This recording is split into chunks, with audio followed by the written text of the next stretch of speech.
नमस्कार, बहुत स्वागत। आप देख रहे हैं न्यूज़ 18 का डिजिटल प्लेटफॉर्म। मैं हूं आपके साथ ऋतु ज्ञानवानी। फ्रांसीसी विदेश मंत्री जीन नोएल बैरोट ने अपनी चीनी समकक्ष वांग यी के साथ ईरान युद्ध पर चर्चा करने के लिए फ़ोन पर बातचीत की।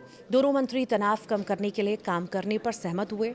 दोनों मंत्रियों ने एक ऐसे राजनीतिक समाधान की तलाश करने के लिए प्रतिबद्धता जाहिर की जो सामूहिक सुरक्षा की गारंटी दे और ईरानी लोगों की आकांक्षाओं को ध्यान में रखें। ईरान और अमेरिका इजराइल के बीच छिड़ी जंग थमती नजर नहीं आ रही।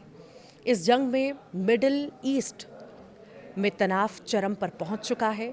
ईरान भी लगातार पलटवार कर रहा है। दुनिया के तमाम देशों की नज़रें इस जंग पर टिकी हुई हैं और इस बीच युद्ध रुकवाने के लिए तो ताकतवर देश सामने आए हैं।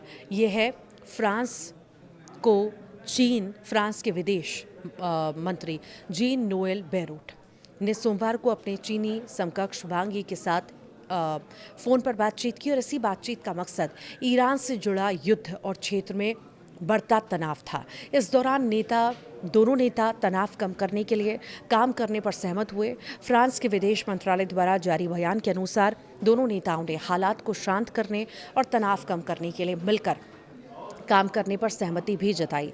बयान में कहा गया कि दोनों मंत्रियों ने इस बात पर जोर दिया है कि समस्या का समाधान राजनीतिक तरीके से निकाला जाना चाहिए। ऐसा समाधान होना चाहिए जो सामूहिक सुरक्षा की गारंटी दे और ईरान की जनता की इच्छाओं और आकांक्षाओं का भी सम्मान करे। मंत्रियों का मानना है कि बातचीत और कूटनीति के जरिए ही स्थायी शांति लाई जा सकती है। ईरान की आलोचना भी की गई है। बयान में कहा गया कि क्षेत्र में जो तनाव बढ़ रहा है उसकी जिम्मेदारी ईरानी शासन पर है। उन्होंने आरोप लगाया कि ईरान ने बिना किसी उचित कारण के क्षेत्र के कई देशों पर हमला किया जिससे स्थिति और खराब हो गई।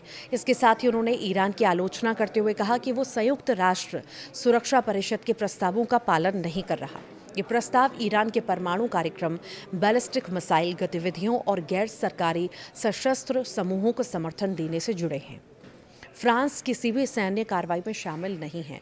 जी हाँ, फ्रांसीसी मंत्री ने यह भी स्पष्ट किया कि फ्रांस संयुक्त राज्य अमेरिका और इजराइल द्वारा की गई किसी भी सैन्य कार्रवाई में शामिल नहीं है और उसे इन कार्रवाइयों की पहले से कोई जानकारी नहीं थी। उन्होंने आगे कहा कि देशों को अपने विवाद सुलझाने के लिए अंतर्राष्ट्रीय संस्थाओं को प्राथमिकता देनी चाहिए और ज़रूरत पड़ने पर ही बल का प्रयोग करना चाहिए। अंत में दोनों देशों के विदेश मंत्रियों ने इस मुद्दे पर संवाद जारी रखने और शांति की दिशा में प्रयास करते रहने पर सहमति जताई है।